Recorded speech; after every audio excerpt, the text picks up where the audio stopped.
Hello and welcome to The Analyst by Vajiram and Ravi, dated 28th April 2026. Here we have taken up important news and article from The Hindu and Indian Express newspaper and have segregated our discussion into two parts, that is analysis and prelims pointer. The first topic in analysis section is related to media, its significance and challenges with respect to democracy and internal security. The second topic is related to light pollution. What causes light pollution? What are the components and the impact on various aspects of the ecosystem. Both these discussions will be followed by mains practice questions so that you can assess your understanding about the topic. The topics for prelims pointer are listed here, which will cover important information related to the UPSC preliminary examination. So let us begin our discussion. Now the first topic of today's session is related to media, as this news which reads as Punjab journalist panel alleges censorship by Aayog government, and it has planned a stir in Batinda. So the independent journalist in Punjab, they have said that they have alleged that there is a systematic targeting of voices by the present government in the state of Punjab. They are saying FIR being lodged against the journalists who are voicing or reporting against the government, while those who are favoring the government are given protection. Now, from the examination point of view, it is important from the GS paper 3 as well as GS paper 2 perspective, which talks about media as the fourth pillar of the democracy, as well as it specifically mentions that role of India in the role of media in the matters of internal security, including the social media. So we'll be looking at the aspects related to media. First, what is media? We are listening to this term very often, and the common perception is the news that we are looking at in TV is related to media. But the term media is in the broader context and has a broader meaning.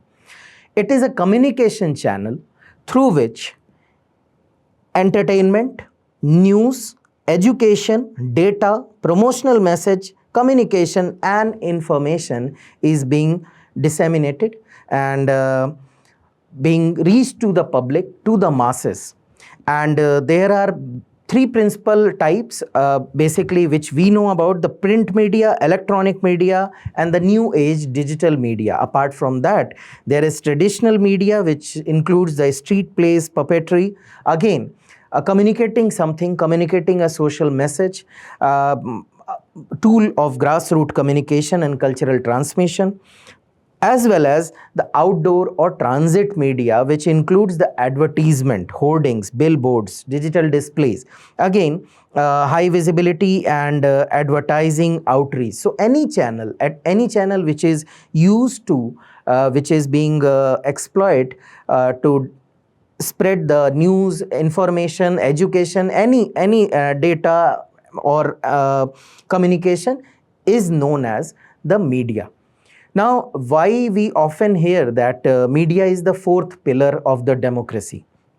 So we have three recognized pillar or established pillar. So first is the legislature, then comes the executive and followed by the judiciary. Then what is the role of media? Why it is called the fourth pillar? See, the democracy is where power lies with the people, and it could be direct or indirect. But in this setup, media plays a role where it performs the duty of checks and balances. It holds executive, legislature and judiciary accountable. It kind of highlights the issues pertaining to their functioning and also highlights the aspiration of the people.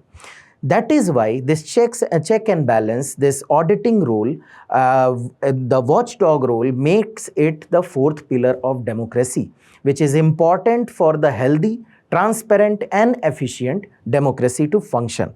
Now, this is related to the media. Why it is called the fourth pillar, but it has a significance which goes far behind just terming it as the fourth pillar. So while the debate in the Constituent Assembly when it was asked about, because India had this lesson from the colonial rule that press was censored brutally many a times, and those who were running the press were persecuted brutally many a times. So Dr. Bhimrao Ambedkar specifically mentioned that there is no need to make press or media a separate entity, a journalist a separate entity. He is equal as a citizen of India. So all the rights that citizen of India is enjoying would be enjoyed by the press and media. That is freedom of expression, speech and expression, explicitly covered under Article 19, subclause 1. So he equaled the role of media, and he gave the equal prominence, equal right to that of any citizen of India, and he simply said that it is implicit in the constitution that they have right of freedom of speech and expression. And this is where the significance lies. So first, significance for the democracy. First is the informational function. So any policy, any scheme, any government initiative, from government to the people, it is media which is disseminating this information, which is providing this information to the people. So in a way, it is creating informed citizenry.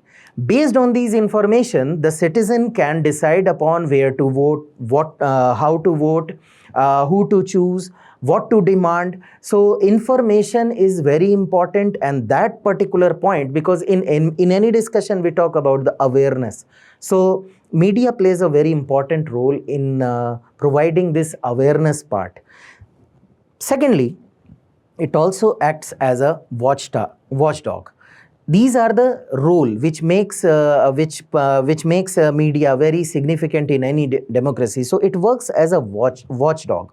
So it kinds of exposes the corruption, misuse of power.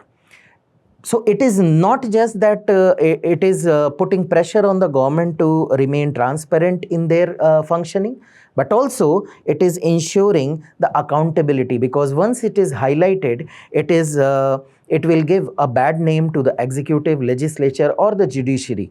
So in a way, it is acting as a watchdog and highlighting the issues related to the functioning of the governance or the government. So in a way, it also sets an accountability, a responsibility on the executive, on legislature as well as judiciary for their actions, and kind of incentivize the transparency in functioning. Next is the platform it provides. So it provides a wider platform. So if you are looking at the news channel itself or newspaper itself or any digital media forum, what kind of topic it takes. So on one way, it is giving you information related to the day-to-day affairs of the governance. Other way, it is also highlighting what people want. So it is providing a platform where it encourages debate, dissent and pluralism. So in a way, providing a platform where public can tell what they want, public can tell what they feel, public can criticize any step, public can demand any new initiative by government. So in a way, it acts as a bridge between the state and citizen. So one way, it is providing information to the people, masses. Other way, it is also highlighting the issues that masses are feeling or facing, or what they want to be addressed by the government. Next is, again, its role. Because of these role, it has a very, very, very important and you can say the most important thing in nowadays time. It is a platform which can set the agenda, can build the opinion. So people are consuming the news, people are consuming the digital news, people are consuming the print media. So whatever the thought process, whatever the articles, whatever the debates, whatever the opinion that they are looking at, reading something, consuming something, it shapes the opinion and it also shapes the agenda of the government. So in a way, this is the significance of media in the democracy. By acting as a bridge by providing information, by providing a platform, by providing a role of a watchdog which is looking at your functioning. So apart from this, this also provides a platform for the opposition parties to highlight their agenda, because the debate in parliament is something which is limited to few. The broadcasting and debate on those issues which opposition want to raise, it also gives a platform for to the opposition parties, in a way strengthening the functioning of the parliament. Now coming to the security aspect, this was related to democracy, that is power to the people, okay, through indirect representative. Now comes the security aspect. How?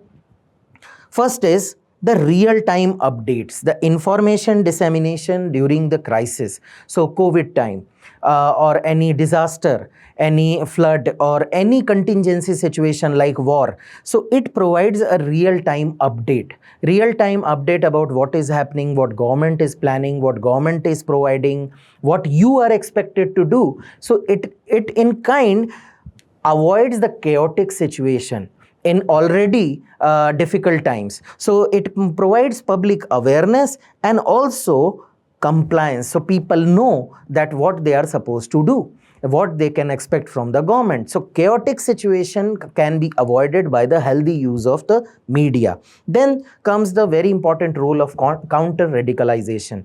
So radicalization and extremism are the two growing problems in today's world, especially with the advent of the cyber networks and penetration of internet. Here, media plays a very important and crucial role by creating an inclusive narrative, thus contributing towards the national integration. So it kind of creates an alternative picture which talks about inclusiveness, brotherhood and fraternity. Next is the warning and surveillance role. So first we saw that watchdog. So it is not just the role is not limited to the criticism only, but also towards giving the positive feedback, what we call the positive criticism. So in a way, media also highlights the gap in the governance, in a way telling the government that this is the very area where something bad can happen. So intervene or do something in time. So it helps the policy maker and aids the governance response, in a way highlighting the gaps and loopholes. Lastly, in the present world where hybrid warfare is on, and you see social media and other media is being used as a non-state actor by the enemy countries, it becomes very crucial to shape perception during the crisis time, because morale is something which should be maintained and which should be high during the time of crisis other than anything. But now you know that role that it is supposed to play, and role it can contribute towards democracy and security. But you yourself know where lies the challenges. What are the challenges vis-a-vis the functioning of the media?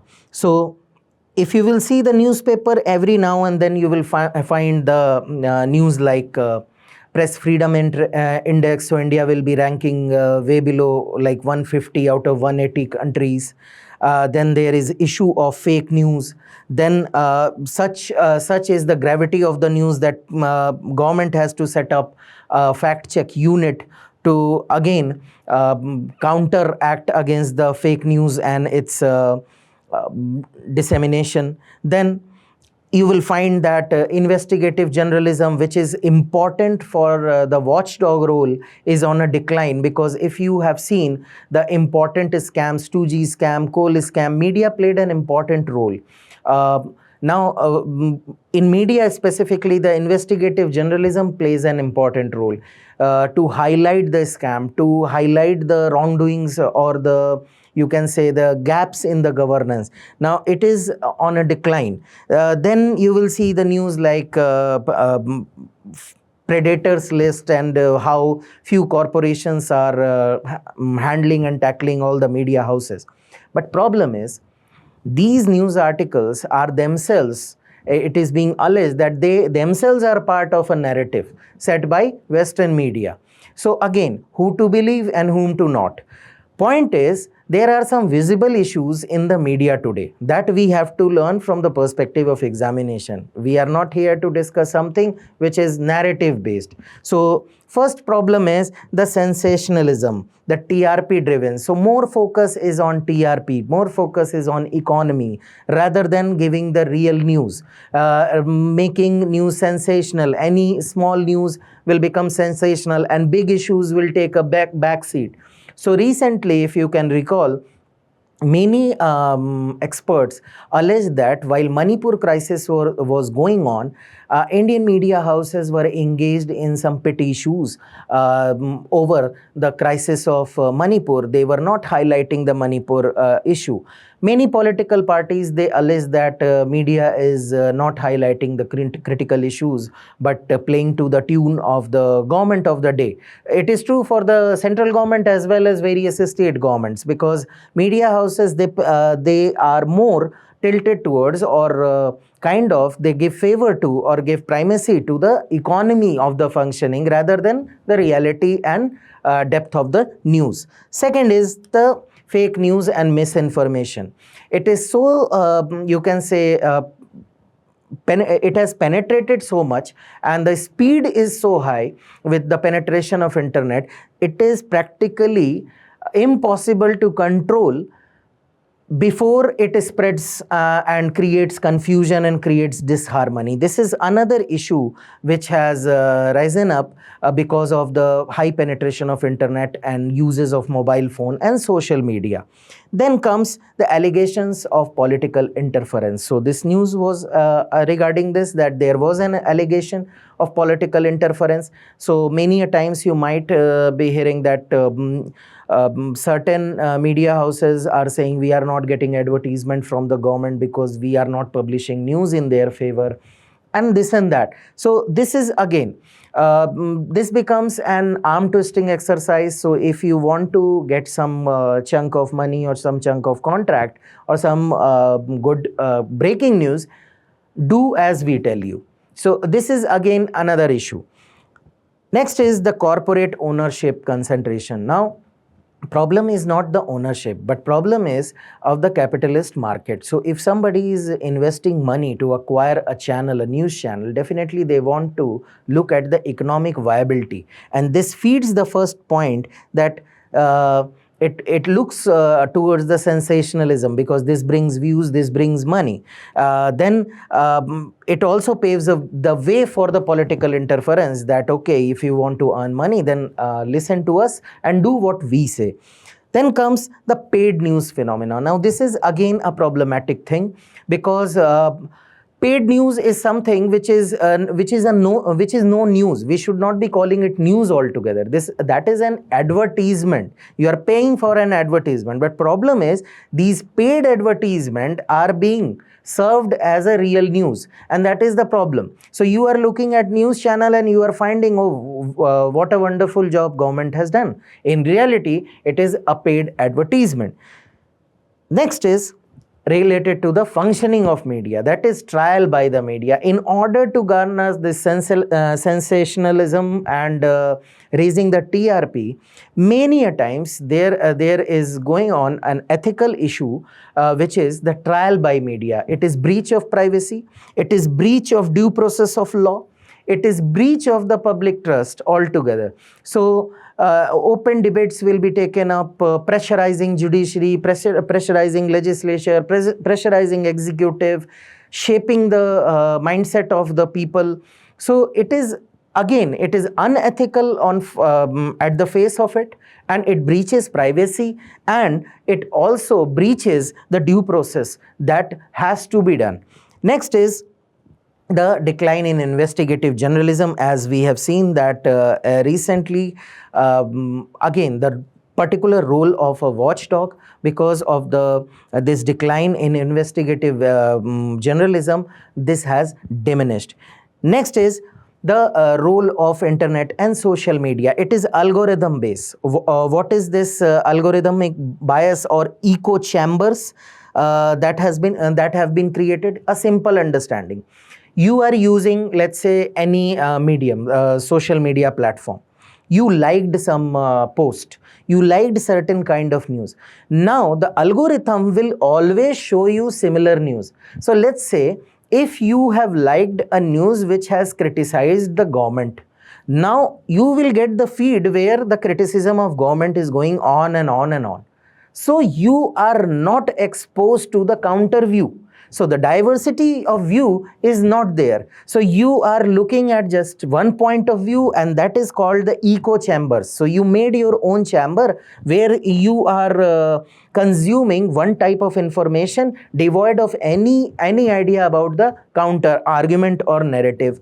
And this results in the polarization. So you will find extremes on both the side. You will be missing the balanced viewpoint, and that is what is required, because you need to have the argument from both the side, for and against. But you will find that there are extremes. So somebody is blaming the government completely, somebody is praising the government completely. Nobody is talking in a balanced manner that okay, some things are right, some things are wrong. Then comes the lives and safety of journalists themselves. There have been many instances recently in Chhattisgarh. We have seen that a very promising young journalist was killed and buried in an horrific manner. And this is true for the journalist in Pan India. Their safety and freedom concerns are there, because not everyone is bad, not everyone is good. There will be a mix of both. So those who try to do genuine reporting or genuine journalism, they fear the safety of their lives. Then comes the 10th point, that is regulatory gap and overreach. We will take this with the next slide. Just understand the last point. Recently, the new phenomena as a non-state security factor. Now, this is the new avenue where armies and armed forces are engaged. The government of the day is engaged in the diplomatic way out of any critical solution. This was the traditional form of conflict between two. Now the third front is also opened, which is media. So media of both the countries are showing you the news, which is definitely a hyper version of the reality, and many a times it creates a chaotic situation and tension among the citizen. Related to the 10th point, regulatory gaps and overreach. So first take overreach. So many a times the boundary between the freedom and censorship is diluted. Many times it is alleged that censorship is being put in. Many a times executive will say, or legislature or judiciary will say, you are crossing your line. You should not. Take example of Mumbai attack.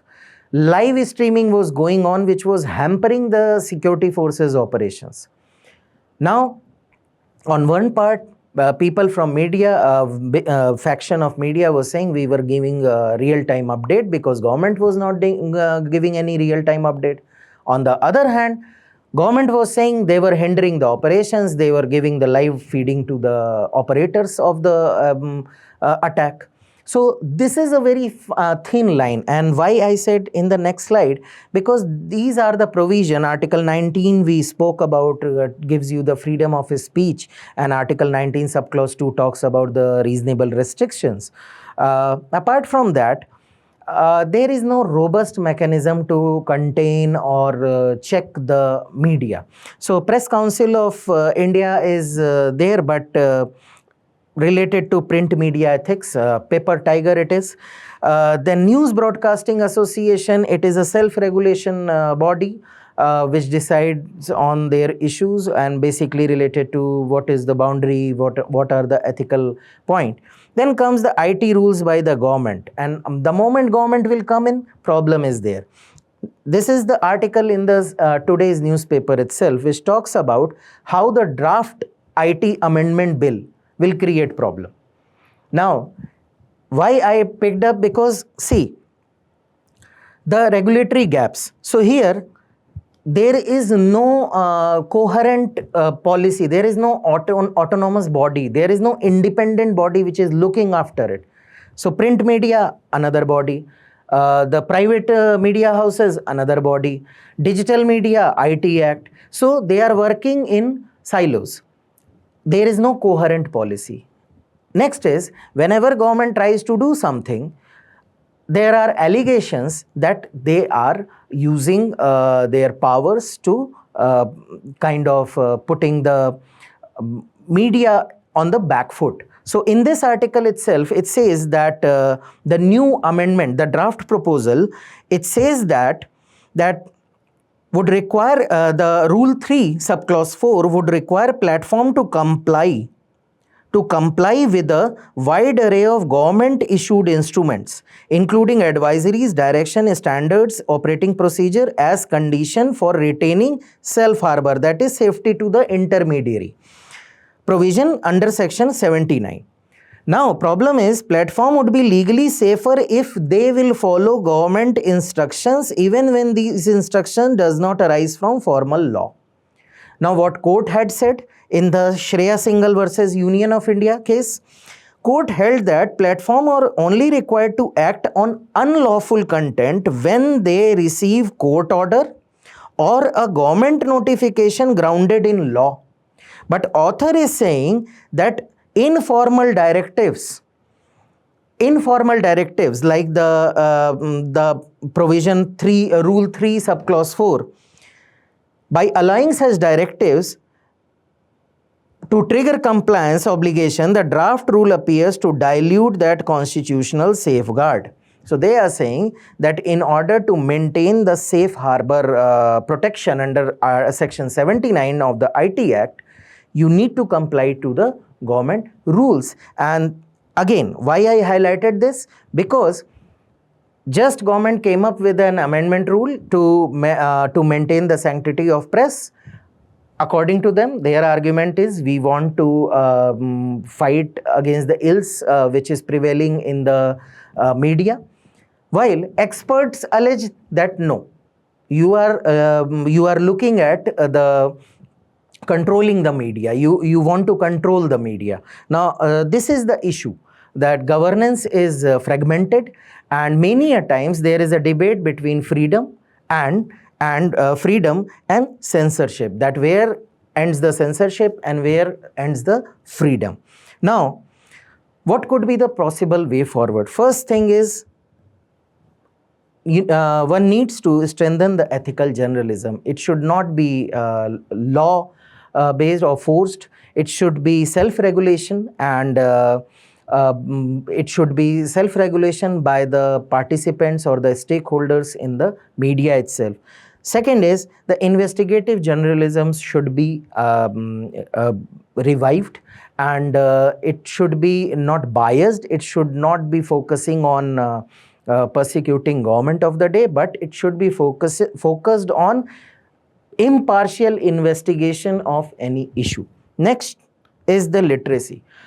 Citizen, you cannot stop the flow of the information overnight, and this should not be done also. But you can make citizen aware about what is fake, what is not, what to believe, what not to believe. So this awareness and critical thinking is very important, and this should be developed through programs, through seminars, and through documentaries, short films, anyway, when misinformation can spread, so the good information can also be spread using the same media. Then AI based fact checking, which is going on, it should be strengthened much. Most importantly, there should be an independent regulatory body which should be industry led. It should not have encroachment or interference from the executive or legislature or judiciary. It should be industry led, but there should be an autonomous and independent institution looking after such issues. Then for crisis period, there should be an SOP for the media, and so that it should not compromise upon the internal security while delivering the important and necessary information. Based on this discussion, this is your practice question. Discuss how media functions as both a force multiplier and a potential threat to democratic order and internal security in India. A 15-marker, 250-word question. Try to attempt it. The next news article is related to light pollution. As once regarded as the ideal heaven for astronomical research, the Atacama Desert, located in Chile, is increasingly threatened by light pollution, which is arising from urban expansion, industrial activity, and growth of mining operation and wind energy projects. Now, Atacama Desert in Chile provides an ideal position because of the altitude, the dry conditions, and both these factor, apart from that, the isolation that it has from the urban center, these three factors combine, they combine to make it an ideal site for astronomical observations and research. Now, important from the perspective of environmental pollution and degradation, as mentioned in GS paper 3, because the light pollution is disturbing the Atacama Desert, which is considered as the world's clearest skies. Now, what is light pollution? Light pollution is any excessive, undirected or misdirected lighting of any area or due to anthropogenic activity which disrupts the ecological system or ecological balance. So just using tube lights or house light or street light or vehicular light or industrial light, we don't think that that is also causing huge ecological impact or causing or becoming a pollutant. Because in general, we have this tendency of understanding the soil pollution, land pollution, water pollution, air pollution. Apart from that, noise pollution and light pollution are being thoroughly ignored in the mainstream discussions. But as part of your syllabus, we are going to cover this. So first understand the component. But before that, just from the perspective of prelims, Atacama Desert, mostly in the northern Chile, but extends in Peru, Bolivia, and some parts of Argentina. But main concentration is the northern part of the Chile. And what are the component? How you can define different types of the light pollution? First is glare. So you might have experienced that you are moving in a traffic and some vehicular lights, some passerby will always keep a high beam with a very high intensity lights, which kind of creates visual discomfort and also reduces the visibility, which in turn becomes a safety issue in the night. So this we call glare, mainly because of the high intensity vehicular light intensity, light emission. Second is the sky glow. So you might be traveling through a train or traveling through a vehicle, motor car, anything that you are using.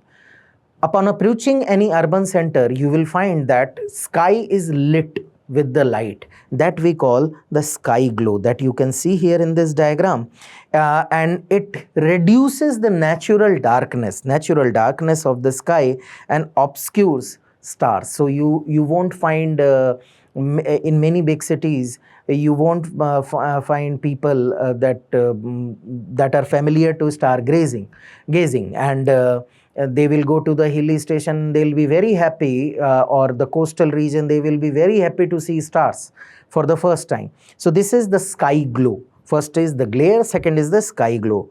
Now many a times living in your home, you might have felt that street light is encroaching or getting inside your room unnecessarily. So again, this is called the light trespass. Again, creates a natural light environment. It disrupts your comfort and cycle. Lastly, You might have seen, you might be aware about the landscape of Las Vegas, or in Delhi. If you will go nearby the station area, you will find that there are several billboards, lights are there. Again, a clutter is created, which we call the light clutter. So excessive grouping of bright lights in an area, and it creates confusion and distract the humans as well as animal. So these are the four components of the light pollution: glare, sky glow, light trespass, and light clutter. Now, why it is important, why we are focusing on light pollution, how it is going to impact? Because impact is not that visible. So if air pollution is there, impact is visible. You will have an itchy eye, you will be having a running nose, you will be having infection, you will be having nausea, you will be facing difficulty in breathing. Same goes with water pollution. Immediate impact, you can see. Land pollution, definitely the productivity, it will decline. But in case of light pollution, because we are so accustomed to use light and we don't have any idea what are the long-term implications. So the first is human health. So it completely disrupts the circadian rhythm. So what is it? The sleep cycle, the sleeping and wake cycle, when you are waking up. And it is dependent on the melatonin hormones. So it regulates your sleep cycle. Now, in presence of light, this trespassing or the clutter, what happens? This release of these hormones get reduced, and definitely it is going to affect the cycle rhythm altogether, the circadian rhythm altogether, result into the stress, fatigue, and long-term loss of efficiency in the human, you can say, working, and the physical changes in the human health. Second is the plants. So we generally believe that plant needs light for the photosynthesis. Yes, it is correct, but they also need a dark cycle so that their phenological cycle continues properly. So their flowering, fruitation, it not only depends on sunlight, but also the darker part of it, where they have different function, and it defines when they will, what will be the cycle of fruitation, germination, flowering, and it all gets disrupted if you have unnecessary light pollution. Then comes the animals and wildlife. So it again alters their behavior, especially nocturnal animals. If they are using darkness for hunting, just imagine if you have unnecessary or misdirected lights all over, you have light pollution, it will impact their ability to catch the prey. And in long run, it is going to create the problem of predator-prey balance. Next is the bird migration. Now birds, they use moonlight and stars to migrate. It is not that just only sunlight is important for their migration. And these artificial lighting, this artificial pollution due to excessive use of light, that due to anthropogenic reason, is it results into the disorientation of navigation, and it affects the breeding and nesting time. Entire phenological cycle gets disrupted. Then the marine life. Best example is the hatching of the turtles. So what happens? They use the natural reflection of moonlight from the ocean surface to travel towards the ocean water. Now this light pollution can disrupt their navigation system, their natural navigational compass, and many a times they disorient and they move toward the coast chasing the lights, and which results into the high mortality of the turtle hatchling. And similar way, it is affecting several marine organisms who use light for their navigational purpose. Then comes the insect. So plants, animal, bird, marine, insect. Insect also, they use light. Best example is dung beetle. They use Milky Way for the navigation. They used. Now new research says that they have abandoned that practice, and now they are following the artificial light, and this has resulted into higher mortality. Leave alone beetle. Many insects, they have this natural tendency to gather around a light source, and many a time artificial light disorients them and moves them away from their food resources. Then if every component of ecosystem is affected, how you can say that ecosystem will be stable? So all the components, due to the imbalances of the interacting species, it is going to affect and disrupt the entire ecosystem stability in the longer run. Then comes the astronomy. So to look at stars, to look at the celestial body, to observe planets, you need a clear and dark sky. Only then you can see something which has a feeble light source. Now this sky glow hampers this observation altogether, and this is what is happening in Atacama also. Then comes the energy and environment. Now recent studies have shown, just in USA, 99% of outdoor light is wasted. Only 1% serves the useful purpose because of the unscientific use.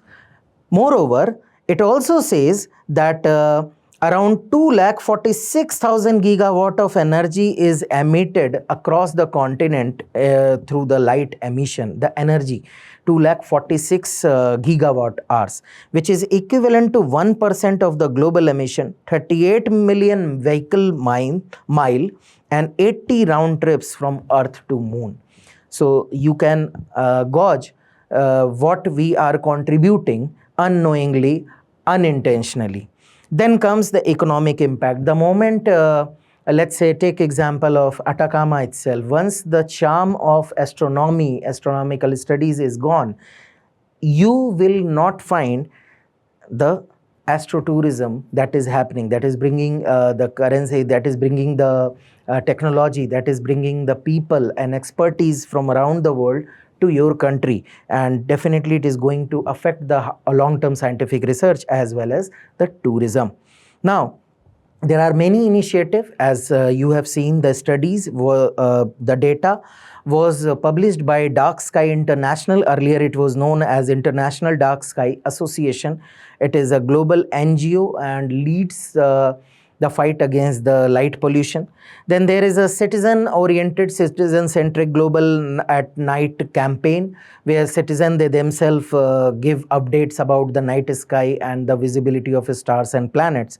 Then there is a World Atlas of Artificial Night Sky, International Year of Light, which was an UN initiative which aimed at promoting sustainable and efficient use of lightning.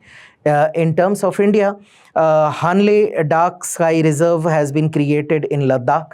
It is India's first dark skies reserve, and it protects astronomy research zone. Apart from that, National Mission on Himalaya Studies also includes the light pollution aspect in the Himalayan region.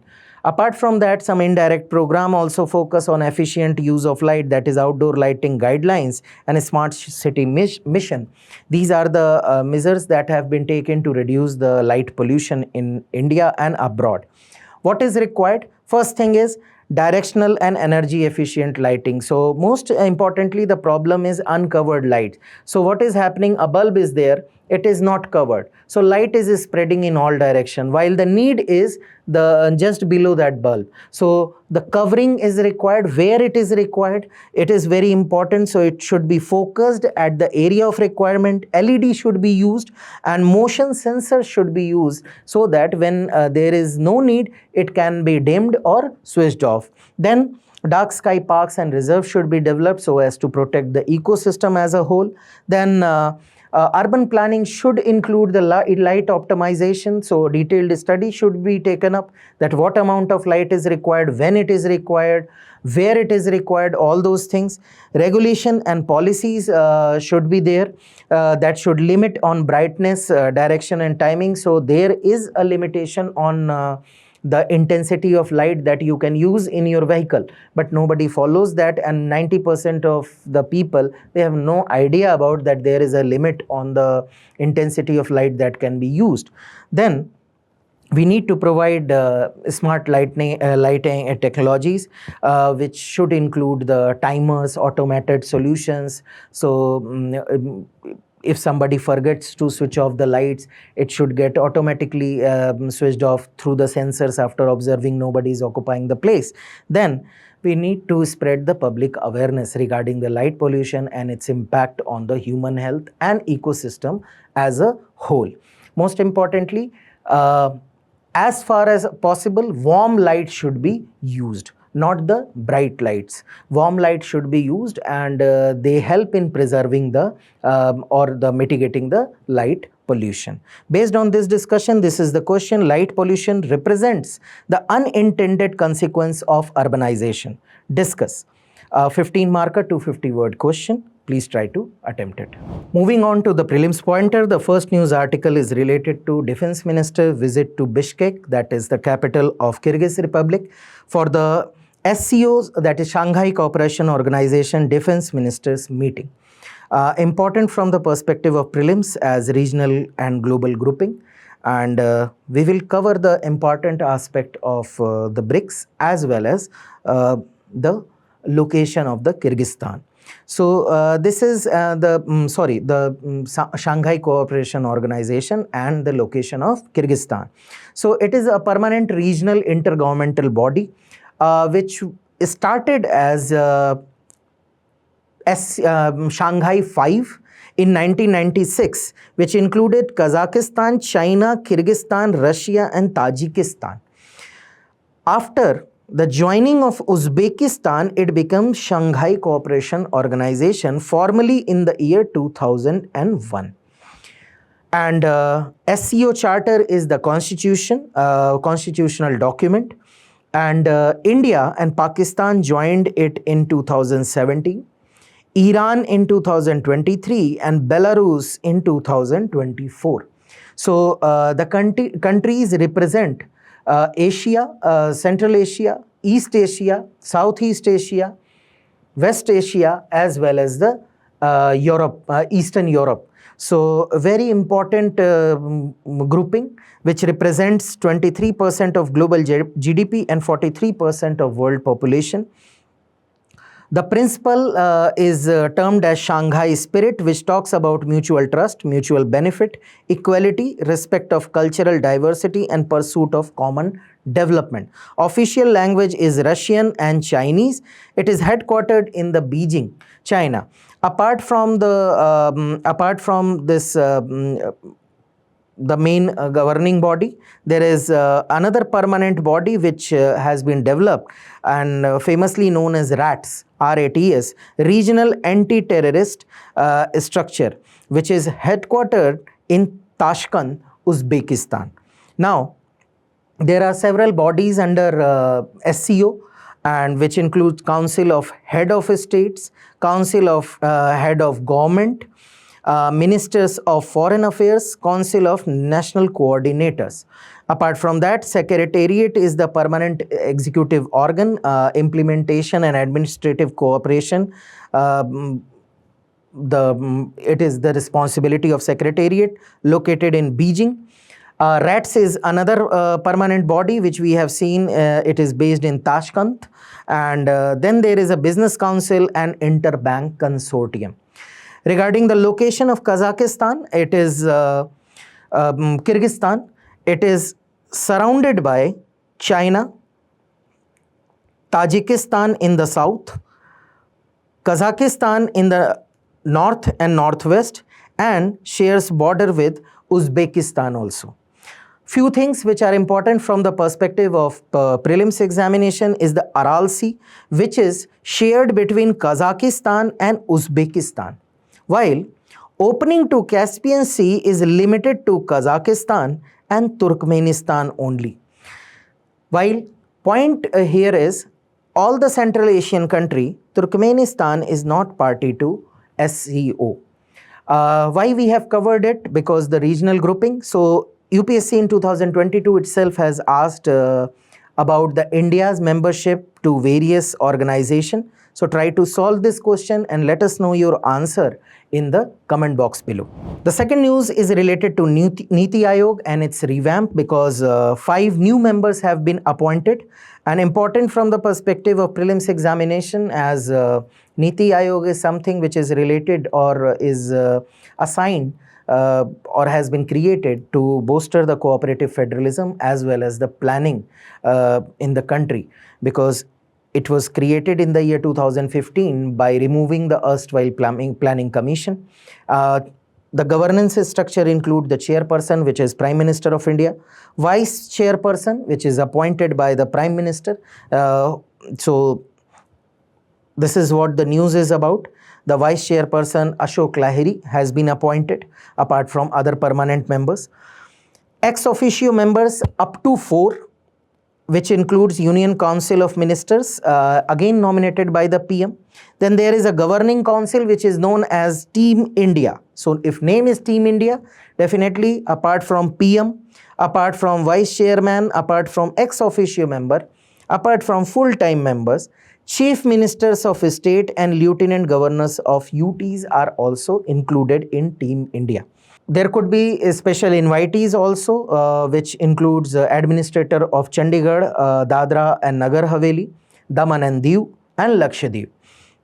Further, CEO is appointed by the Prime Minister for a set term.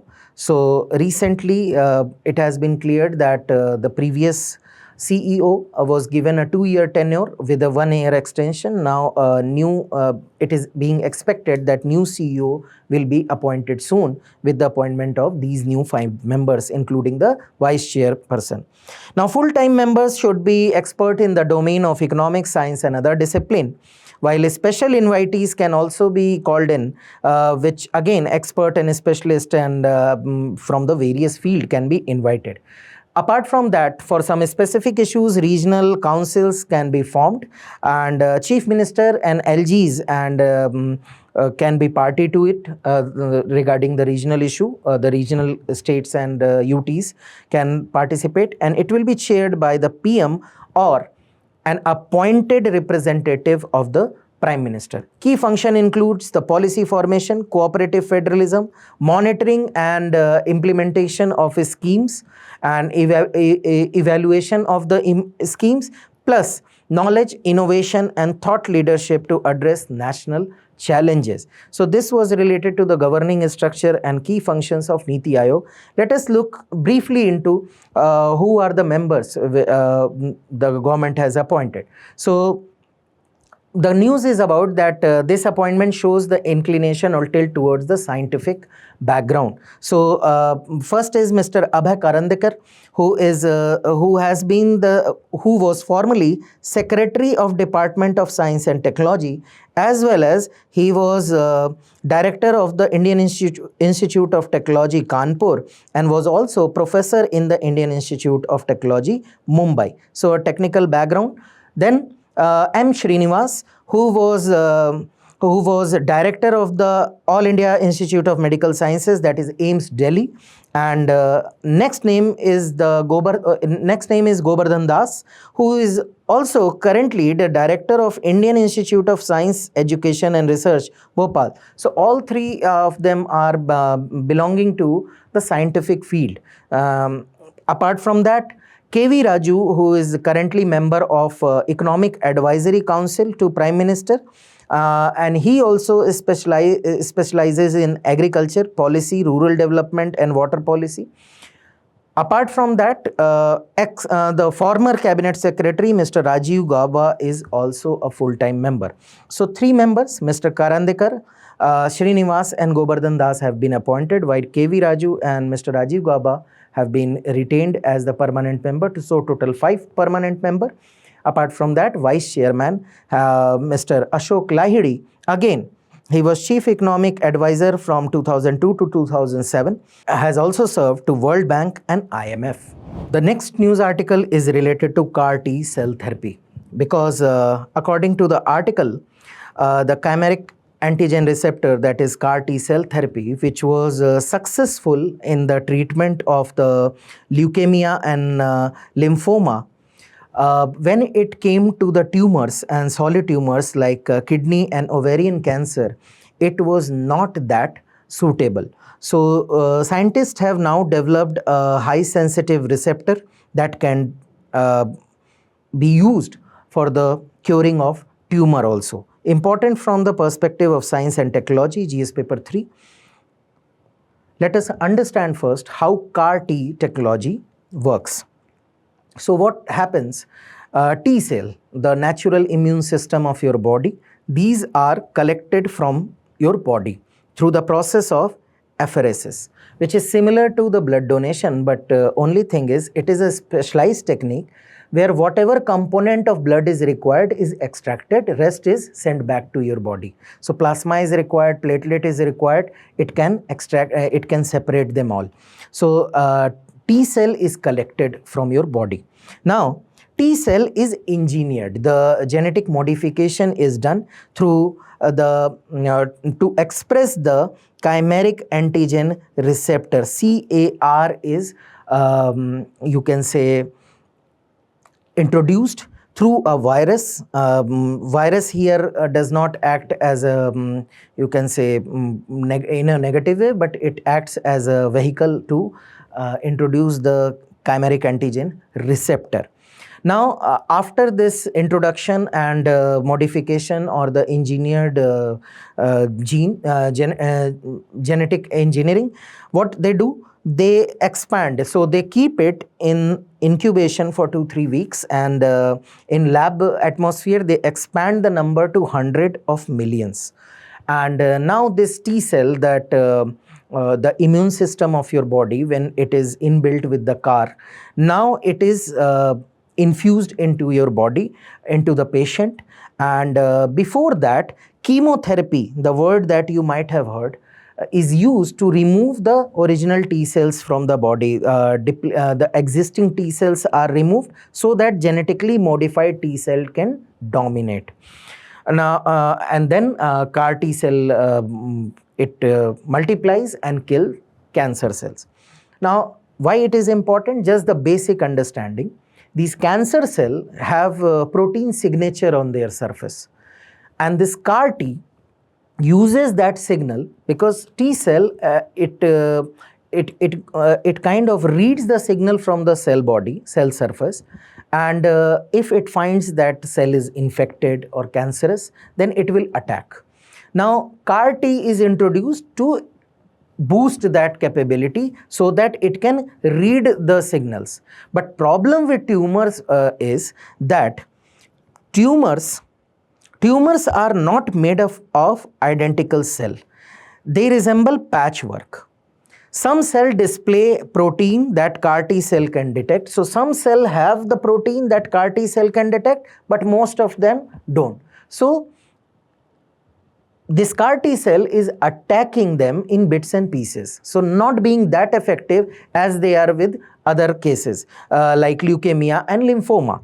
So it can only destroy visible targets. Invisible cells survive and allow cancer to grow back. Now what scientists have done, they have designed an HLA independent T cell. Okay, human leukometic antigen, HLA. So they have developed this HLA independent T cell. So what is it? So HLA is the signal, that protein that is on the surface. Now this T cell is not dependent on that signal or protein. It will attack in a natural way. So traditional CAR T cell uses receptor with molecular that tell immune cell when to attack. These triggers usually require a strong signal, a strong density of signal. But this HLA independent, as the name suggests, now you don't require a strong signal. Instead of changing strength of the signal, it connects the cancer detecting sensor directly to the T cell's natural activation pathway. And in result, the receptor become able to detect antigen at much lower density than the synthetic CAR. So now even the patchwork will not help. This natural pathway will be followed, and this HLA independent T cell, that is HIT, hit will attack the cancerous or infected cell. The next news article is related to International Big Cat Alliance. The summit is scheduled in the month of June, and as per the reports, India is planning to bring in a declaration, that is New Delhi Declaration, about the conservation of big cats, and this would be first international big cat related declaration that is aimed towards the conservation of big cats. Now, important from the perspective of prelims, environment and conservation. So, we will cover the important information related to Big Cat Alliance. It was launched by India in the year 2023. And at the launch of it had 16 founding members. As of now, this alliance has 24 members as of now. But at the time of foundation, it had 16 members, and India was the proposer of this alliance, and it is aimed at protecting the 7 big cats, namely tiger, lion, leopard, snow leopard, cheetah, jaguar, and puma. So it is open, the membership is open to 97 range countries. What is range countries? Where these species are naturally available. So in around the world, there are 97 countries where these species or some of these species are found. And basic function is to enable the global cooperation for big cat conservation through knowledge sharing, capacity building, partnership, and financial support. Now, how the funding will be done? So, India as a proposer has pledged first 5 year of funding with $100 million pledge, and later it is expected to sustain itself through membership fee and contribution from bilateral and multilateral institution and private sector. It is having a general assembly which includes all the members. Then a council which will have at least 7 but not more than 15. So 7 to 15 member will be part of the council, and this council is elected for a term of 5 years and will be having a secretariat, and this will be elected from among the General Assembly. As of now, it is headquartered in New Delhi, and when this council will recommend, on the recommendation of this council, there would be the General Assembly will appoint IBCA Secretary General for a specific term. So this would be a very important session that India is going to host, and India is aiming to bring in an international convention or declaration.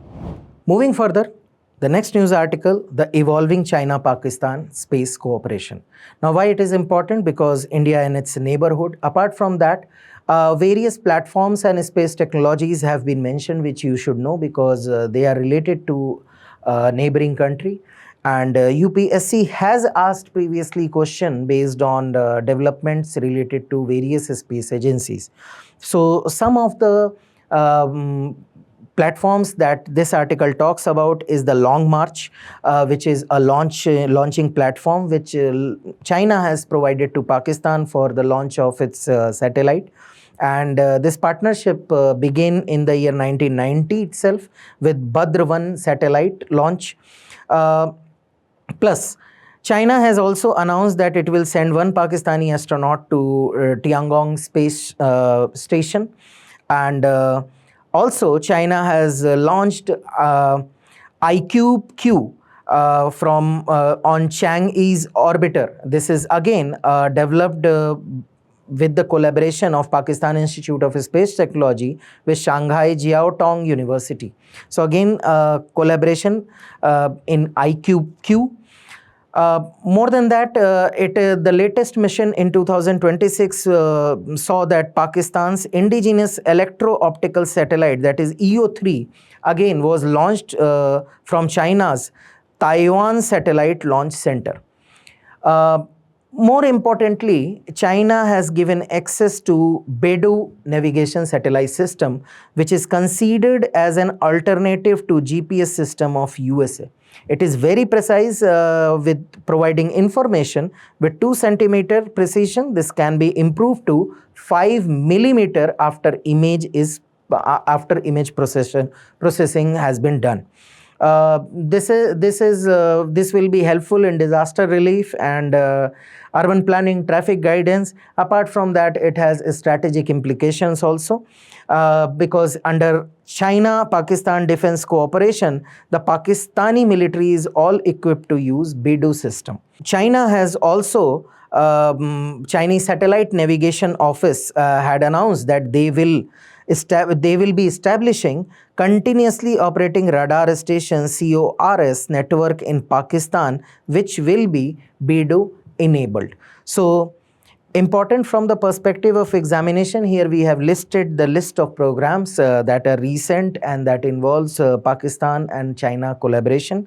And why we have asked this, why we have covered, because in 2016 UPSC has asked a question that what is greased lightning 10 recently in the news, and 4 options have been given.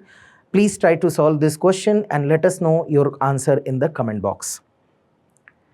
That's all for today. Stay tuned for more such updates. Thank you.